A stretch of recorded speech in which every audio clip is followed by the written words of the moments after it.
আজকে আপনাদের সামনে একটি অসাধারণ ব্যাংক ডাকাতির গল্প নিয়ে হাজির হয়েছি, যেখানে একজন সাধারণ আইসক্রিম বিক্রেতা থেকে হয়ে ওঠে শহরের বড় বড় ব্যাংকের ডাকাতের মাস্টারমাইন্ডার। আর সে একে একে 59টি ব্যাংক ডাকাতি করে ফেলে। তো চলুন এই ভিডিওতে একটি লাইক দিয়ে দেখে আসি 59টি ব্যাংক সে কিভাবে ডাকাতি করে। মুভির শুরুতে আমরা গিলবার্ট নামের এক ব্যক্তিকে দেখতে পাই। তিনি ব্যাংকের চেক জালিয়াতি মামলায় আদালতে শুনানির জন্য এসেছিলেন। আদালতে তার 18 মাসের কারাদণ্ড দেওয়া হয়। গিলবার্ট জেলে বন্দী হয়ে পড়েন, কিন্তু 6 মাস পর তিনি জেল থেকে পালিয়ে যান। এরপর তিনি নিজ দেশের সীমানা পেরিয়ে কানাডায় পৌঁছে যান আর সাধারণভাবে জীবনযাপন করার জন্য কাজ খুঁজতে থাকেন। তখন তার সামনে একজন আইসক্রিম বিক্রেতাকে দেখতে পান। তখন গিলবার্টও সিদ্ধান্ত নেয় সেও আইসক্রিম বিক্রয় করবে। এরপর সে আইসক্রিম বিক্রেতার সাথে কথা বলে, কিন্তু আইসক্রিম বিক্রেতা জানায় তাকে আইসক্রিম বিক্রয় করতে হলে নিজের আইডি কার্ড দেখাতে হবে। গিলবার্ট কোনো আইডি কার্ড দেখাতে পারে না, কেননা সে তো এ দেশের নাগরিক নয়। এরপর সে আইসক্রিম বিক্রেতাকে অনেক অনুরোধ করে, কিন্তু এতে কোনো লাভ হয় না। গিলবার্ট রাগান্বিত হয়ে সেখান থেকে চলে আসে আর পথে সে একজন ভিক্ষুককে দেখতে পায়। বৃদ্ধ ভিক্ষুকের কাছে গিয়ে গিলবার্ট টাকার লোভ দেখিয়ে ভিক্ষুকের আইডি কার্ডটি কিনে নেয়। এরপর গিলবার্ট দেখতে পায় এখানে ভিক্ষুকের নাম ছিল রবার্ট। তখন থেকে গিলবার্টের নামও পরিবর্তন হয়ে রবার্ট রেখে দেয়। পরিচয়পত্রটি নিয়ে তিনি আবারও আইসক্রিম বিক্রেতার নিকটে যান আর তাকে আইডি কার্ডটি দেখিয়ে কাজের অনুমতি নিয়ে নেন। এরপর সন্ধ্যায় তিনি একটি ধর্মশালায় যান। সেখানে দূর দূরান্ত থেকে আসা লোকজন আশ্রয় নিয়ে থাকেন। দরজায় অনেকক্ষণ ধাক্কা দেওয়ার পর আন্দ্রেয়া নামের এক মেয়ে দরজা খুলে দেয়। সেদিন রাতে গিলবার্ট সেখানে থেকে যান। পরদিন সকালে আইসক্রিম বিক্রয়ের কাজ শুরু করেন এবং কিছু টাকা রোজগার করেন। এভাবে বেশ কিছুদিন পার হয়ে যায়। হঠাৎ গিলবার্ট জানতে পারে তার আইসক্রিম কোম্পানিটি বন্ধ হয়ে গিয়েছে, কেননা তারা এতদিন লসে চলছিল। এবার গিলবার্ট আবারও হতাশাগ্রস্ত হয়ে পড়েন আর হতাশায় ডুবে তিনি একটি বারে মদ খেতে যান। সেই বারের মালিক ছিল টমি নামের এক গ্যাংস্টার, যাকে পুলিশ অনেকদিন ধরে খুঁজছিল, কিন্তু তার বিরুদ্ধে কোনো প্রমাণ না থাকায় গ্রেপ্তার করতে পারছিল না। বার থেকে বের হওয়ার সময় গিলবার্টের সঙ্গে সিন্ডেস নামের এক পুলিশ অফিসারের দেখা হয়। সিন্ডেস সেখানে টমির উপর নজরদারি করতে এসেছিলেন। অন্যদিকে গিলবার্ট বাড়ি ফিরে অ্যান্ডিয়ার ঘুরতে যাওয়ার জন্য প্রস্তাব দেন। ধীরে ধীরে তাদের মধ্যে প্রেমের সম্পর্ক গড়ে ওঠে এবং তারা একসঙ্গে থাকতে শুরু করেন। একদিন গিলবার্ট বাড়ি ফিরে একটি সংবাদ পড়ছিলেন। সে দেখেন আমেরিকার সরকার তাকে খুঁজতে আপ্রাণ চেষ্টা করছে। এতে তিনি বেশ ভয় পেয়ে যান এবং ঠিক করেন যে তিনি অ্যান্ড্রেয়াকে সব সত্য কথা বলবেন। অন্যদিকে অ্যান্ড্রেয়া তখন বাথরুমে ছিলেন এবং হঠাৎ তার মুখে এক রহস্যময় হাসি ফুটে ওঠে। আসলে অ্যান্ড্রেয়া গিলবার্টের সন্তানের মা হতে চলেছে। সে বাইরে গিয়ে গিলবার্টকে এই সুখবর দিতে চেয়েছিল, কিন্তু তার আগে গিলবার্ট জানিয়ে দিল যে সে ব্যবসার কাজের জন্য কয়েকদিনের জন্য বাইরে যাচ্ছে। গিলবার্ট এখানে নিজেকে পুলিশের হাত থেকে বাঁচাতে এমন কথা বলেছে। গিলবার্ট পুলিশের চোখ ফাঁকি দিতে দ্রুত ভাঙ্কুভারে পৌঁছায়। সেখানে যেয়ে সে আবার নতুন করে চাকরি খুঁজতে শুরু করে, কিন্তু কেউ তাকে চাকরি দিতে রাজি হয় না। ঠিক তখনই রাস্তার পাশে সে দুই ব্যক্তিকে একটি ট্রাক থেকে টাকা বের করে ব্যাংকে নিয়ে যেতে দেখে। এখান থেকে তার মাথায় একটি আইডিয়া আসে। সে ব্যাংক থেকে টাকা লুট করতে পরিকল্পনা করতে থাকে। এদিকে তখনই সে জানতে পারে অ্যান্ড্রেয়া গর্ভবতী হয়েছে, কিন্তু এটি শুনেও সে পিছপা হয়ে আরো দৃঢ়ভাবে সংকল্প করতে থাকে কিভাবে ব্যাংক থেকে টাকা লুট করা যায়। সে এবার সরাসরি ব্যাংকে গিয়ে চারিদিকে ভালো করে নজর দিতে থাকে, সবকিছু খুঁটিনাটি দেখতে থাকে। এরপর সে একটি দোকানে গিয়ে নিজেকে একজন অভিনেতা বলে পরিচয় দেয় আর সেখান থেকে কিছু ছদ্মবেশের পোশাক কিনে নেয়। কিছুক্ষণের মধ্যে সে সিকিউরিটি গার্ডের ছদ্মবেশে ব্যাংকে ঢুকে পড়ে এবং ব্যাংক ম্যানেজারের সঙ্গে কথা বলে সিকিউরিটিদের সবকিছু পরীক্ষা নিরীক্ষা করতে থাকে।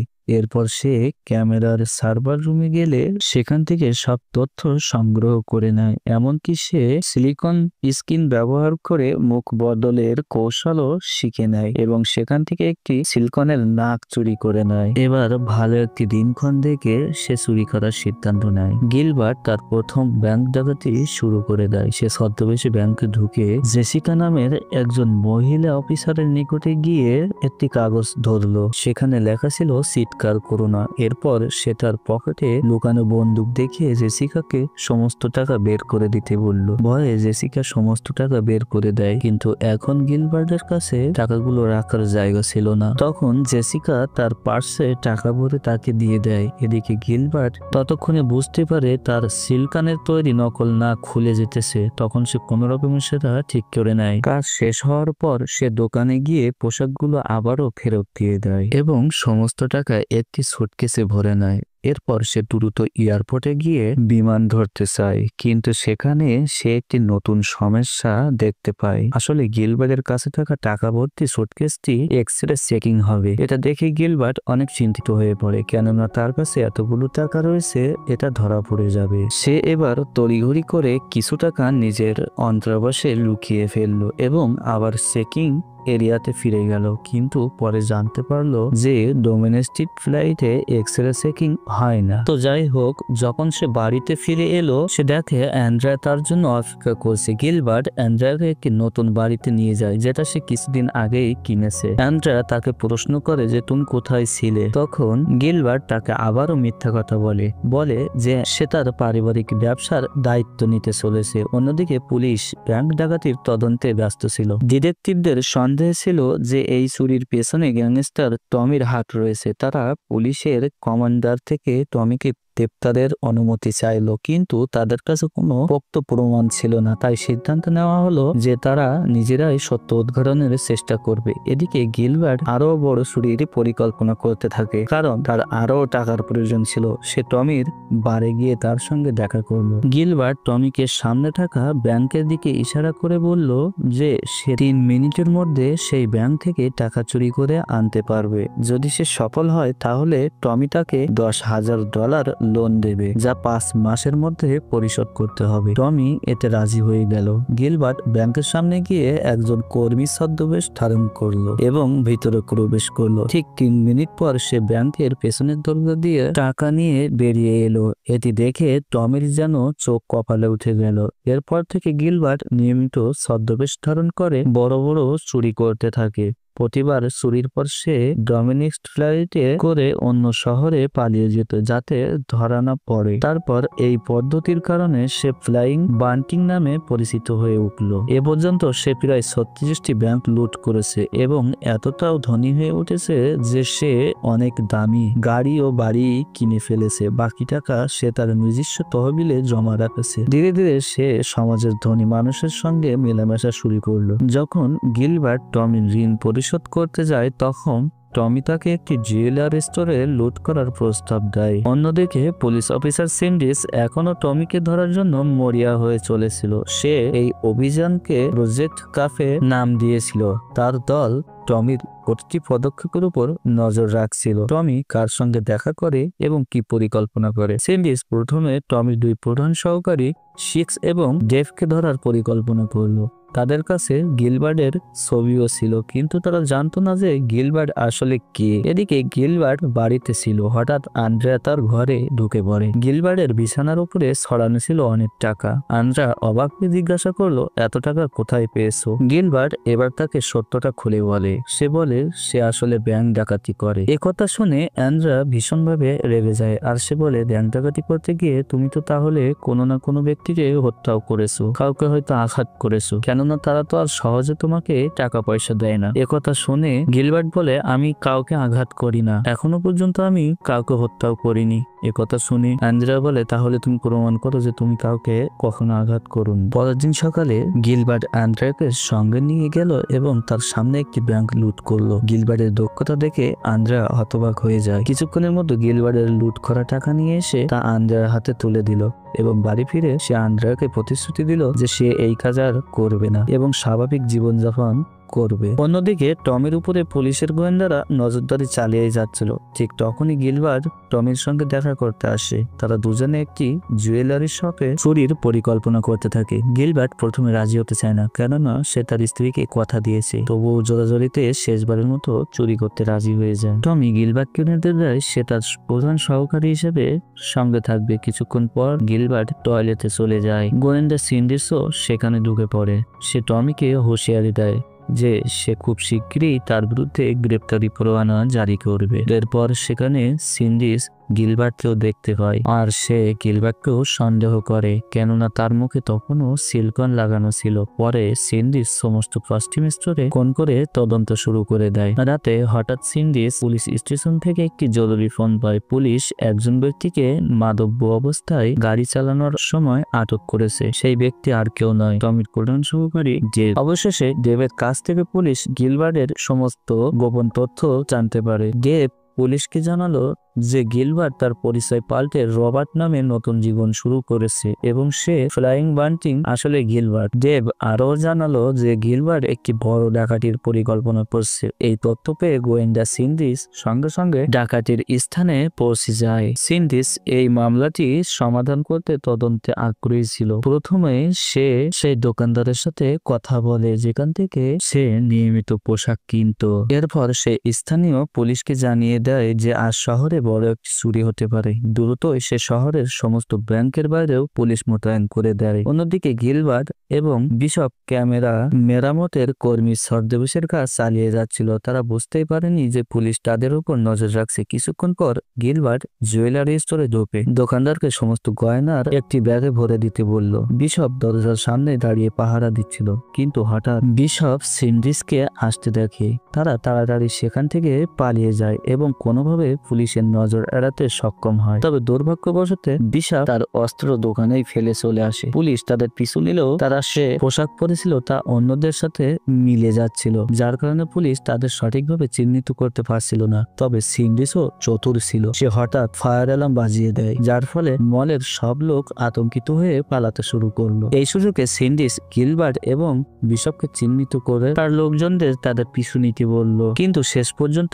গিলবার্ট এবং বিশপ সিন্ডিসকে ফাঁকি দিয়ে পালাতে সক্ষম হয়। পরে গিলবার্ট আন্দ্রেয়াকে ফোন করে বলল সমস্ত জিনিস গুছিয়ে নিতে, কারণ তারা সেদিনই শহর ছেড়ে চলে যাবে। বিশপ ফিরে টমির বারে চলে গেল, আর গিলবার্ট যখন বাড়ি পৌঁছালো তখন সে আন্দ্রেয়ার পেটে প্রচন্ড ব্যথা হতে দেখে এবং যে কোনো মুহূর্তে তাদের সন্তান জন্ম দিতে পারে এটা বুঝতে পারে। গিলবার্ট কোনো সময় নষ্ট না করে তাকে হাসপাতালে নিয়ে যায়, যেখানে আন্দ্রেয়া একটি ছেলের জন্ম দেয়। অন্যদিকে পুলিশ গিলবার্টের বাড়িতে হানা দেয়, কিন্তু সেখানে কেউ ছিল না। আসলে গিলবার্ট টমির সাহায্যে নিয়ে অন্য একটি বাড়িতে বাস করছিল। এদিকে পুলিশ দোকানে পাওয়া বিশপের অস্ত্রের তদন্ত শুরু করে। এদিকে গিলবার্ট দূরে কোথাও তার শিশুর দেখভাল করে একটি নতুন জীবন শুরু করেছিল।